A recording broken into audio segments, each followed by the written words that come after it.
I'm Noah Mitchell, Alex Toost, a senior at the National Sports Academy in Boston, majoring in sports training and rehabilitation, being captain of the swimming team, and maintaining a 4.0 GPA capped. Me. Busy enough, but everything changed when I met Nathan Hayes. It was early September during one of my regular evading training sessions in the Olympic-sized pool.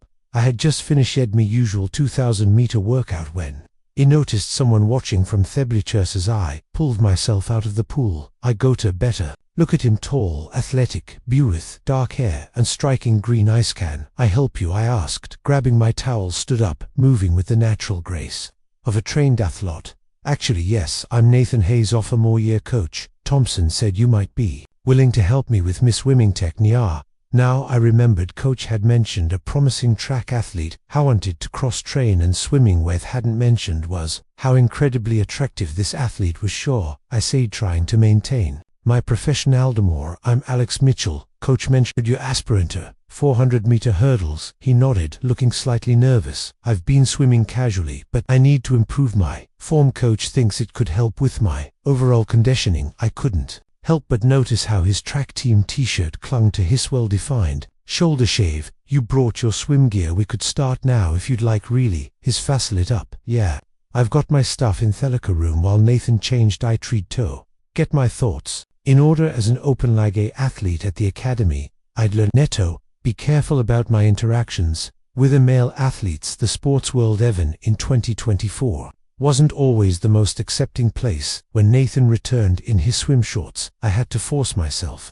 to maintain eye contact. His body was a testament to years of athletic training, lean muscle built for speed and power. Let's see what we're working with, I said, keeping my voice steady. Show me your freestyle. I watched as he dove in and started swimming. His raw athleticism was evident, but his technique needed work. After a few laps he stopped at my end off the pool. How bad is it? He asked, pushing his wet hair back from his face. Not bad at all, I assured him. You've got great natural ability. We just need to refine your stroke technique and breathing pattern. For the next hour I guided him through various drills, occasionally having to adjust his position or demonstrate proper form each time I touched him to correct his arm position or shoulder alignment. I felt a spark of electricity. This is harder than it looks. Laughed after a particularly howling drill. No wonder you swimmers are in such good shape. I tried not to read too much into the way his eyes seemed to linger on my chest as at same time next week, I suggested as we were finishing up. Actually,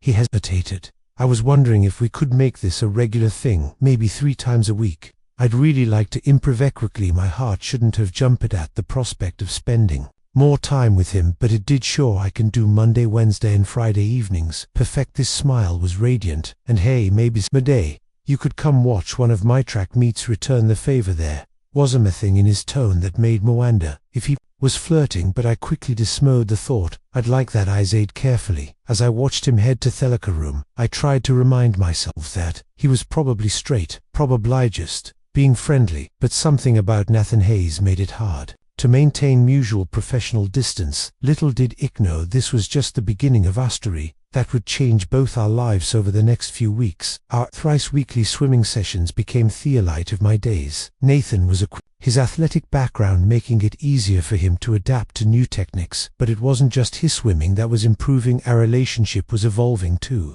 We started spending time together outside of training. Sometimes he joined me at the campus cafeteria after our sessions, both of us still with damp iron shoulders, tired from swimming. Other times, we'd grab coffee before morning classes, discussing everything from sports psychology to our favorite movies. I learned that Nathan came from California, where he'd been a state champion in track and field. His father was a former Olympic athlete who now coached professionally, which explained both his natural talent and the pressure I felt to succeed. Sometimes I feel like I can't breathe under all the expectations, he confided one evening as we sat on the bleachers after training. Dad wants me to focus solely on track, maybe even aim for the Olympics like he did, but I'm not sure that's what I want. What do you want? I asked, softly, trying to ignore how the setting sun made his green eyes look almost golden. He was quiet for a moment, absently running a hand through his damp hair. I love sports, but I'm also interested in sports therapy, helping athletes recover, preventing injuries, that kind of thing, like what I'm studying here. He smiled. Actually, watching Yao work with the swim teams in thoughts has made me more interested in it. Our conversations often went deep like this, revealing layers of vulnerability that surprised him. Nathan might have looked like theatypical confident athlete on the surface, but underneath he was thoughtful, Semites, insecure, and incredibly genuine. One particularly cold October evening, after a grueling training session, Nathan suggested we grab dinner off campus. There's this great Italian place a few blocks away, he said, holding his gym bag. I'm starving and campus food just isn't going to cut it tonight. The restaurant was small and cozy, with checkered tablecloths and candles on each table. It felt decidedly more intimate than our usual casual dinners. So Nathan said after we'd ordered, there's something I've been wanting to talk to you about. My heart rate picked up. Oh, he fidgeted with his water glass, a nervous gesture I'd commodore cognize. I never told anyone this before, but he took a deep breath. I think I might be gay, or maybe bi. I'm not really sure yet. The world seemed to stop for a moment. I carefully set down my own glass. Thank you for trusting me with that, I said softly. You're the first person I felt safe enough to tell, he continued, his voice barely above a whisper. I've seen how confident you are about being out, how you don't let anyone's prejudices affect you. It's inspiring. It wasn't always easy, I admitted, especially in sports. But being honest about who I am was worth every difficult moment. How did you know, he hissed, looking up at me with those intense green eyes, that you were gay? I think I always knew deep down, but I first admitted it to myself during my sophomore year of high school. There was this guy on my swim team. We spent the next 2 hours sharing stories his about this growing awareness of his attraction to men, mine about my coming out journey. As we talked, I felt something shift between us, a new level of understanding. Walking back to campus, we were quiet, both processing the evening's revelations. The autumn air was crisp. Nathan walked close enough that our shoulders occasionally brushed. Alex hesitated as we reached the point where one needed to split up for our respective dorms. Yeah, thank you for everything. Before I could respond, he quickly leaned in and kissed my cheek, then turned and walked away, leaving me standing there, my heart racing and my cheek tingling where his lips had touched the day's follow. Dinner were filled with a new kind of tension during our swimming sessions. Every touch felt charged with meaning, every glance held possibility. I tried to maintain my role as mentor and friend, but it was becoming increasingly difficult to ignore the attraction between us. One Wednesday evening, as I was demonstrating proper butterfly technique, I noticed Nathan wasn't really focusing on the instruction. Instead, his eyes were following the movement of my body with an intensity that made my skin. Despite the cool water, you're not paying attention, I teased, trying to lighten the mood. He blushed, caught. Sorry, I got distracted. The admission hung between yeshiva with implication. I cleared my throat. Maybe we should call it a night actually, he said. Moving closer in the water, I was wondering if you'd like to come to my track meet this Saturday. It's an important qualifying event and we'd really like you to be there. Of course, I replied, perhaps too quickly. I'd love to. Saturday arrived bright and crisp. The track field was packed with spectators and athletes from various schools. I found a spot in the bleachers with a good view of the hurdles when Nathan emerged for his warm-up. My breath caught. He was wearing his team uniform, tight shorts and sleeveless top that showed off his athletic build perfectly. He spotted me in the crowd and waved, his face breaking into that brilliant smile I'd grown to love. Loveth word appeared in my mind unbidden, and I pushed it away, focusing instead on him prepare for his race. The 400-meter hurdles was always an impressive event, but watching Nathan run was something else entirely. His form was perfect, each hurdle cleared with graceful power. Won his heat, easily qualifying for regional championships. After the meet, I waited outside the locker rooms. When he emerged, still flushed from his victory, his hair damp from the shower, he looked more beautiful than ever. That was incredibly, said sincerely. You make it look effortless. Thanks, he grinned, then listen, some of the team is going out to celebrate, but would you may want to go somewhere just the two of us instead? My heart skipped. What did you have in mind? He suggested a walk through the nearby park, and I agreed. The October evening was perfect. Leaves turning golden and red, the air cooler now to justify walking. Close together, found a quiet bench overlooking Asmal Pond. The setting sun painted everything in soft oranges and pinks. Alex, Nathan said suddenly, turning toe-face. Me, I need to tell You something Andy need you to just listen, okay? I nodded, me heart pounding these past few weeks, spending time with you. It's helped me understand myself in ways I never expected, but it's more than that. He took a deep breath. I think I'm falling in love with you. The words hung in the air between us. My chest felt tight with emotion. I know this could complicate things, he continued quickly. You're my senior, my mentor, and maybe you don't feel the same way, but I had to tell. You being around you makes me feel like I can finally be myself, like I don't have to pretend anymore. I reached out and took his hand, marveling at how perfectly it fit in me. Nathan, I said softly, I've been you since the first day Yao walked into that pool area. His eyes widened, hope and happiness flooding his features, slowly giving me time to pull away if I wanted to. He leaned in when our lips finally met. It felt like everything clicked into place. The kiss was gentle at first, tentative, but quickly deepened as months of suppressed feelings surfaced. When we finally broke apart, both slightly breathless, Nathan rested his forehead against mine. I've been wanting to do that for so long, Hugh whispered. Me too, I admitted, reaching up to cup his face. But Nathan, are you sure about this? Coming out in the sports world isn't easy, and if we're together, I'm sure about you, he interrupted firmly. Everything else we can figure out together. The following weeks were like in a dream. Nathan and I spent every possible moment together, though we were careful to keep our relationship private first. During our swimming sessions, we maintained a professionalism, but stolen glances and accidental touches made the tension almost. After training, we'd often sneak to my dorm room. I was lucky to have a single room as a senior athlete. There we could finally be ourselves. Sometimes we'd study together, Ethan's head resting in my lap while I read through my sports medicine test. Other times we'd spend hours just talking, learning every detail, a bootiak, other between kisses. One particularly memorable evening, Nathan brought his laptop to show me videos of his past track competitions. We sat on my bed, his back against my chest, my arms around his wrists. See that he pointed to his form during a hurdle jump. Dad spent weeks helping me perfect that technique. I pressed a kiss to his neck. You're amazing to watch, so graceful. He turned it in my arms, his expression suddenly.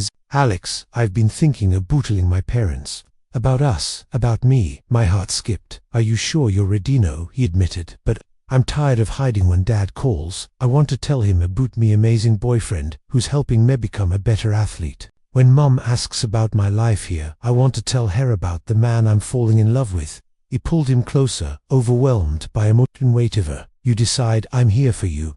But there's no rush, Nathan. Coming out, I see our journey, and you should do it on your own timeline. He kissed me, then deepened, passionate, and conversations was forgotten for a while. However, keeping our relationship secret wasn't always easy, especially in the close-knit athletic community of our academy. Rumors started when how much time we spent together, how we always seemed to sit next to each other in the cafeteria, how we'd arrive and leave practice together.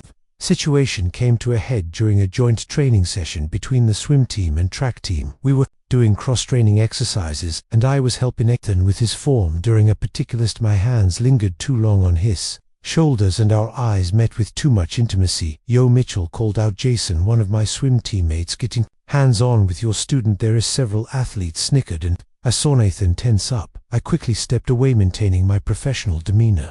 But damage was done. Later that day, I was approached by Coach Thompson in his office. Alex, he said seriously, I need to talk to you about Nathan Hayes. Mr. Mack dropped, but I kept my face neutral. What about him? There's been some talk, some concerns about the nature of your relationship. He looked uncomfortable. You're a senior and his mentor. If there's anything inappropriate going on, Coach, I interrupted. I've been anything but professional with Nathan's improved significantly in his swimming, which was the goal of all training sessions. Coach Thompson studied Eben for a long moment. Just be careful, Alex. You're both valuable athletes to this academy. We wouldn't want any complications. That evening, I met Nathan in our usual spot by the park. When he told him about the conversation with Coach, he went pale. Maybe we should cool things off for her, while he suggested, though I could see how much it hurt him to say it, at least in public. Is that what you want? I asked Kit softly. No, he admitted, his voice cracking. What I want is to be able to hold your hand when we walk across campus. I want to kiss you after my races. I want to be normal couples do, but I'm scared, Alexium. Scared of what people will say, what Teat might do to our athletic careers. It pulled him into my arms, not caring what might see us in the growing darkness. We'll figure it out, I promised, though My own heart was heavy with uncertainty that night, as Nathan slept beside me in my narrow dorm bed.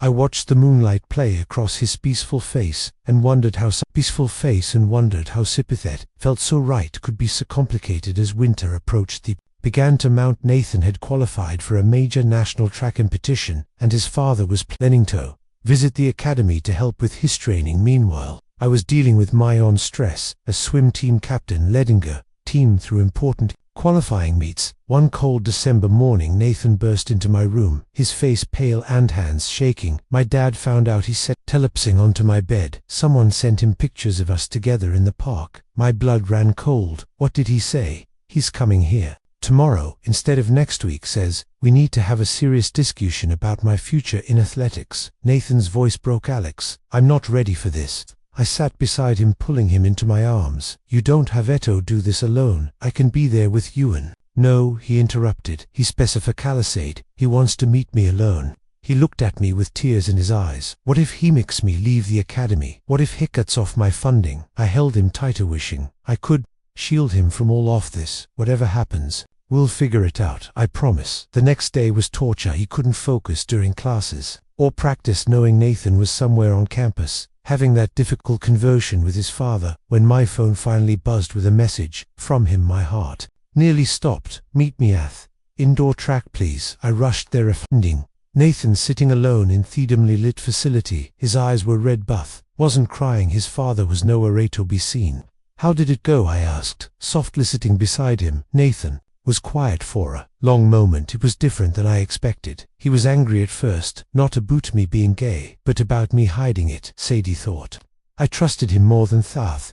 Gave a shaky laugh. Then he asked if you were making me a better. What did you say? I told him the truth, that you've not only helped me improve my swimming and overall conditioning, but that you've also helped it become more confident, more true. Thomas Elf. Nathan turned to look at me. Hewins, to meet you properly. Relief through me, really? Yeah, he said, if you're going to be part of my life, honey, des to know you're good enough for Histon. Nathan smiled weakly, his words not meant. The meeting with Nathan's father, James Hayes, happened the next day. He was an imposing figure, with the same green eyes as Nathan but a more weathered face. We met at a local restaurant, and I've never been more nervous in my life. He grilled me about my training methods, my academic record, my plans after graduation. But then the conversation, Nathan tells me you're there as in he's considering sports therapy as a career. James said, studying me carefully. I just showed him some of what I do. I replied honestly, he has a natural talent for understanding body mechanics and helping others. James nodded slowly. You know, I always pushed Nathan toward competitive athletics because that's what I knew, but watching him talk about therapy, about helping other athletes, I've never seen him so passionate. The tension at the table eased after that. By the end of dinner, James was sharing embarrassing stories about Nathan's childhood, and I could see where Nathan got his warm personality from. As we were leaving, James pulled me aside. Take care of him, he said quietly, and Alex, thank you for helping my son. His path. That night, Nathan and I lay in my bed, his head on my chest, thinking about the future. The need for secrecy was gone, and it felt like we could finally breathe.